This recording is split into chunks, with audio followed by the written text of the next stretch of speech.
கர்த்தர் உன்னை மேன்மையாக வைப்பார், நீ கலங்காதே மகனே. ஆமென். கர்த்தர் உன்னை மேன்மையாக வைப்பார், நீ கலங்காதே மகனே.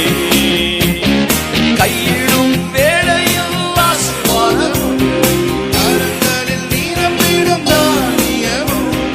கையிடும் வேளையில் ஆசீர்வாதம், கையை தட்டி கரங்களில் நிரம்பிடும் தானியமும். நிறைவான நன்மைகள் உண்டாக கர்த்தர் உன்னை மேன்மையாக வைப்பார், நிறைவான நன்மைகள்